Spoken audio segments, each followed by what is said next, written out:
बहादर भीमसैनिकाला, भीमकन्येला आणि खास करून उन्हात बसलेल्या बाबासाहेबांच्या लेकराला क्रांतिकारी जय भीम करतो.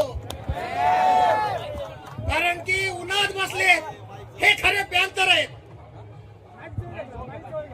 आणि मनोवाद्यांचा, या संविधान विरोध्यांचा बाप पॅंथर अभी जिंदा है, या मैदानात आहे. भगवान येत असेल तर ते एकमेव पॅंथर आहे आणि त्याचं नाव दीपक भाई केदार आहे.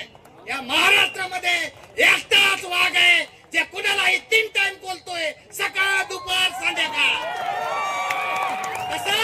सकाळ दुपार संध्याकाळ. तर या ठिकाणच्या महाराष्ट्रातल्या सर्व भीमसैनिकांना विनंती करतो की आपण दीपक भाई केदार यांच्या पाठीमागे उभा राहून एक ताकद द्यावी आणि या महाराष्ट्रामध्ये ऑल इंडिया पॅंथर सेनेचा आवाज बुलंद करावा. एवढंच बोलतो आणि थांबतो. क्रांतिकारी जय